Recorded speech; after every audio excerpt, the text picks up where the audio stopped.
नमस्कार, मैं हूं मोनिका सिंह और आप देख रहे हैं सवाल 10 बजे। आखिरकार खुद को दुनिया का चौधरी समझने वाले अमेरिका को ईरान के सामने झुकना ही पड़ा। जो वॉशिंगटन कल तक तेहरान को मिटाने की धमकियां दे रहा था, प्रतिबंधों के चाबुक से ईरान की अर्थव्यवस्था को लहूलुहान कर रहा था, आज उसी अमेरिका ने ईरान की जिद के आगे अपने घुटने टेक दिए। इसके बाद अमेरिका के चेहरे से हिकड़ी वाला मुखौटा पूरी तरह से उतर गया। दरअसल ईरान और अमेरिका के बीच जो ड्राफ्ट मेमोरेंडम लीक हुआ है, वो चीख चीख कर कह रहा है कि अमेरिका की दादागिरी की उल्टी गिनती शुरू हो चुकी है। अमेरिका ने सोचा था कि ओमान की खाड़ी में होर्मुज स्ट्रेट की नाकाबंदी कर ईरान को डरा देगा और दबाव बनाकर अपनी शर्तें मनवा लेगा, लेकिन ऐसा हो नहीं पाया। ट्रंप का ये सपना सिर्फ सपना ही बनकर रह गया। हकीकत तो यह है कि जिस होर्मुज स्ट्रेट की नाकाबंदी कर अमेरिका अपनी धौंस जमा रहा था, आज उसी होर्मुज को खुलवाने के लिए अमेरिका गिड़गिड़ा रहा है। इसके साथ ही ईरान की $25 बिलियन की फ्री संपत्ति जो अमेरिका कुंडली मारकर दबाए बैठा था, उसे ब्याज समेत वापस करने का वक्त आ गया है। अब गौर करने वाली बात यह है कि तेल प्रतिबंधों का जो जाल अमेरिका ने बुना था, उससे खुद वॉशिंगटन को काटना पड़ रहा है। ऐसे में सवाल यह है कि क्या ये अमेरिका की मजबूरी है या फिर ईरान की कूटनीतिक जीत? आज सवाल 10 बजे में हम पूछेंगे, क्या ये शांति की दस्तक है या ताकत के नए खेल की शुरुआत? क्या इस युद्ध ने दुनिया का किंग बदल दिया है? मान लिया है कि दुनिया का नया बॉस अब अमेरिका नहीं बल्कि ईरान है। तो इससे पहले कि हम डिबेट की शुरुआत करें, एक बात समझते हैं कि आखिर ईरान ने करीब 100 दिनों की जंग में क्या कुछ खास किया है। चलिए ये समझने के लिए आप रुक करते हैं हमारे खास मेहमानों का। Group captain UK Devnath retired रक्षा विशेषज्ञ के तौर पर जुड़ रहे हैं। कर्नल देवानंद हमारे साथ है, रिटायर्ड रक्षा विशेषज्ञ। डॉक्टर स्वतंत्र कुमार हैं, विदेश मामलों के जानकार। आप सभी का बहुत बहुत स्वागत है। शुरुआत देवनाथ जी आपसे करते हैं। अब ये जो डील हुई है, जिसे लेकर संशय बरकरार था, लेकिन फाइनली हो गई, और आप जिस तरीके से ऑप्टिमिस्टिक थे इस बात को लेकर, वो ऑप्टिमिज्म अब ग्राउंड जीरो पर हो रहा है। क्या माने वाकई में डील हो गई है? और अगर डील हो गई है तो जीत किसकी, ईरान या अमेरिका? हाँ देखो मोनिका, सबसे बड़ी बात है कि इस बार ईरान की तरफ से भी एक पॉजिटिव रेस्पॉन्स आया है। ईरान ने एक्नॉलेज किया है कि बातचीत हो रही है, ईरान ने एक्नॉलेज किया है कि बातचीत एडवांस स्टेज पर है, और ईरान ने ये भी एक्नॉलेज किया है कि बातचीत में काफी हद तक अमेरिका ईरान के पॉइंट्स को मान गया है। तो वाकई क्या अमेरिका काफी हद तक ईरान के पॉइंट्स को मान गया है, वो हमें 19 जुलाई को फ्राइडे तक आस्ते आस्ते पता लगेगा। लेकिन शुरुआती कदम पे सबसे बड़ा कामयाबी यही है कि लग रहा है कि आज से लेके फ्राइडे तक अमेरिका कोई हमला ईरान पर नहीं करेगा।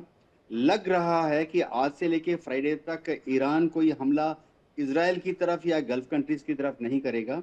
हाँ, हिजबुल्लाह के ऊपर क्या इजराइल छोटे छोटे हमले करते रहेगा, उसके बारे में आशंका यही है कि इजराइल हिजबुल्लाह पर छोटे छोटे हमले करते रहेगा, रुकेगा नहीं। लेकिन जब पर्शियन गल्फ खुल रहा है, इससे दुनिया भर में काफी खुशी का माहौल है। आज सुबह जब Japan, south Korea, Hong Kong, Taiwan stock exchange खुले, उनका टाइम हमसे 6 घंटे 3 घंटे पहले है, तो बहुत शानदार उछाल के साथ खुले हैं। उसका मतलब है जो प्रोफेशनल्स हैं, बिजनेस में जो हैं, उनका भी आकलन है कि फ्राइडे तक बहुत बड़ा पॉजिटिव रुझान आएगा। कम से कम इतना तो हो ही जाएगा कि कुछ दिनों के लिए, समझिए अगले 2 महीनों के लिए, अमेरिका और इजराइल ईरान पर कोई हमला नहीं करेंगे, और जवाब में ईरान भी कोई हमला इजराइल की तरफ या गल्फ कंट्रीज की तरफ नहीं करेगा। 60 दिन के एक मोहलत की बात की गई है, जिसमें डिटेल से चर्चा होगी कि बाकी जो मुद्दे हैं कैसे उनको आस्ते आस्ते सुलझाया जाए। जी ठीक है। कर्नल देवानंद, एकाएक क्या हुआ ऐसा? क्योंकि देखिए, डोनाल्ड ट्रंप तो कह रहे थे कि वीकेंड पर डील हो जाएगी, लेकिन ईरान ये कह रहा था कि कोई डील यहाँ पर अभी फिलहाल नहीं हो रही है। ये समझने के लिए डॉक्टर स्वतंत्र कुमार का रुख करते हैं। डॉक्टर कुमार, आपके हिसाब से एकाएक क्या हो गया? डोनाल्ड ट्रंप कह रहे थे डील हो रही है, लेकिन ईरान नहीं कह रहा था, अब ईरान भी मान रहा है। देखिए, इसमें सबसे बड़ी वजह यह है कि आप अगर आज की सिचुएशन को और वॉर से पहले की सिचुएशन को आप कंपेयर करेंगे तो आप ये जानेंगे कि ईरान ने ये पर्टिकुलर डील जो साइन करने की तरफ बढ़ रहा है उसमें वो पॉजिटिव्स लेके जा रहा है। उनके जो फंड्स फ्रीज हो गए थे वो रिलीज हो रहे हैं। उनके तेल के ऊपर जो प्रतिबंध लगा हुआ था वो एक्सपोर्ट नहीं कर सकते, उसकी परमिशन उन्हें मिल रही है। साथ ही 300 बिलियन का रिकंस्ट्रक्शन का उनका जो प्लान है वो भी अमेरिका और दूसरे उसके अलाइज एक्सेप्ट कर रहे हैं कि भाई हम ये लगाएंगे पैसा रीबिल्डिंग में ईरान की। और हॉर्मुज खुलेगा, तो हॉर्मुज तो पहले भी खुला हुआ था, उसमें तो कोई परिवर्तन हुआ नहीं, लेकिन ईरान अपना ऑयल एक्सपोर्ट नहीं कर सकता था उस समय। ईरान के फंड्स फ्रीज थे उस समय और ईरान में पैसा भी नहीं आ रहा था। अब इस डील के साथ ईरान को सब कुछ मिल रहा है, तो पॉजिटिव है ईरान के लिए, तो पॉसिबली उसी वजह से वो आगे बढ़ रहा है। राइट। कर्नल देवानंद, एकाएक ईरान भी मान गया है, अमेरिका भी यहाँ पर अग्रीड हो गया है, इसे किस तरीके से देख रहे हैं? ये जीत ईरान की है क्योंकि ईरान अपनी मांगों पर, अपनी शर्तों पर अड़ा हुआ था, जबकि अगर हम अमेरिका का जिक्र करते हैं तो अमेरिका की बातों में, डोनाल्ड ट्रंप की बातों में बहुत सारे, अगर हम देखें, अंतर थे। कभी कुछ कह रहे हैं, कभी कुछ कह रहे हैं। जी, उनका मुझे विजन क्लियर नहीं था। आपका कम्युनिकेशन नहीं आ रहा है, there is some network problem. Colonel Devanand, एक बार आपसे आवाज बिल्कुल सुनाई नहीं दे रही है। जी कर्नल देवानंद, हम कनेक्ट करने की कोशिश करते हैं। कर्नल देवानंद, कनेक्ट करने की कोशिश करते हैं। अभी अगर आप सुन पाए तो जवाब दे दीजिए। I am so sorry. Okay, it's perfectly alright, it's perfectly. Devnath ji, आपके हिसाब से अभी ये जो रुख है ये ईरान का लगातार, चूंकि एक तरीके का बना हुआ था, इसलिए इसे ईरान की जीत माने?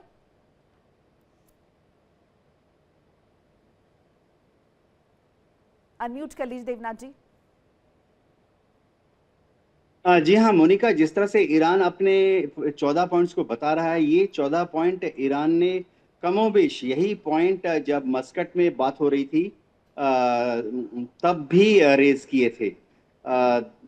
उसके बाद जब जेनेवा में बात हुई थी फरवरी के महीने में, उसी वक्त भी ईरान ने इन्हीं पॉइंट्स को रेज किया था। अभी भी ईरान इन्हीं पॉइंट्स को रेज कर रहा है।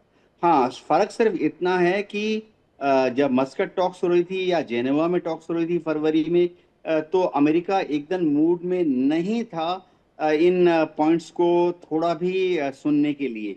लेकिन अब अमेरिका मूड में है ईरान के इन दावों को या ईरान के इन इतना लचीलापन एकाएक कैसे? क्या अमेरिका की कोई मजबूरी है, इतना लचीलापन? हाँ देखिए, डोनाल्ड ट्रंप जो है थिएट्रिक्स और ड्रामाबाजी में यकीन करते हैं।